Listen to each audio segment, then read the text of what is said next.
بحرہ عرب میں ایک ہوا کے کم دباؤ سے متعلق پاکستان کا سرکاری محکمہ موسمیات مسلسل الرٹس جاری کر رہا ہے، اور آخری الرٹ کے اندر بارش سے متعلق بھی ایک بات کی گئی ہے۔ کراچی سے صوبہ سندھ کی ساحلی پٹی یا پاکستان کی جو 1000 کلومیٹر طویل ساحلی پٹی ہے، اس کو اس ممکنہ سمندری طوفان یا ہوا کے کم دباؤ سے کوئی خطرہ ہے یا پھر نہیں۔ نئی اپڈیٹ یا ایک جو ایڈوائزری ہے اس کے اندر کیا بات بتائی گئی ہے، محکمہ موسمیات کا اس حوالے سے کیا بتانا ہے، اور کراچی میں جو ان دنوں گرد آلود ہوائیں چل رہی ہیں ان کا سلسلہ کب تک جاری رہ سکتا ہے، کیا کوئی بارش کا امکان موجود ہے، یہ سب کچھ بتائیں گے آپ کو اس شارٹ ویڈیو میں۔ میں ہوں عادل عزیز خان زادہ، آپ دیکھ رہے ہیں نیوز 24/7، اور دوسری طرح کی معلوماتی نیوز اپڈیٹس کے لیے اگر آپ یوٹیوب پر دیکھ رہے ہیں تو چینل کو جوائن کر لیں سبسکرائب کر کے، دیگر سوشل میڈیا اکاؤنٹس پر بھی آپ ہمیں جوائن کر سکتے ہیں۔ سب سے پہلے تو آپ کو بتائیں کہ پاکستان کے محکمہ موسمیات کی جانب سے ایک تازہ الرٹ بھی جاری کیا گیا ہے۔ اس ایڈوائزری کے مطابق یہ ڈپریشن اس وقت کراچی سے 970 کلومیٹر جنوب مغرب میں موجود ہے، اور ساتھ ہی یہ بتایا جا رہا ہے کہ یہ ممبئی سے اس کا فاصلہ تقریباً 720 کلومیٹر ہے۔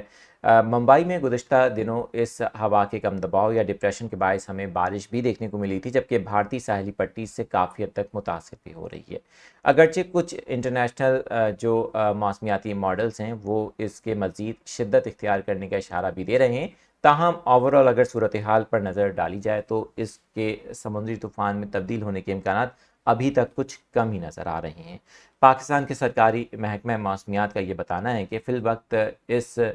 ہوا کے شدید کم دباؤ یا ڈپریشن سے پاکستان کی کسی بھی ساحلی پٹی کو خطرہ تو نہیں، تاہم آج کے الرٹ یا ایڈوائزری کے اندر ایک بات بہت اہم بتائی گئی کہ اس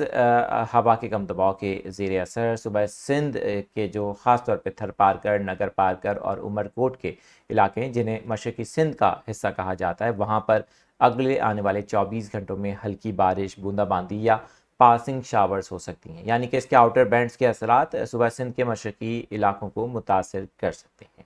اور ساتھ ہی یہ بھی بتا دیں آپ کو کہ محکمہ موسمیات کی جانب سے اگلے 2 دن کے اندر کراچی میں تیز ہوائیں چلنے کا امکان ظاہر کیا گیا ہے۔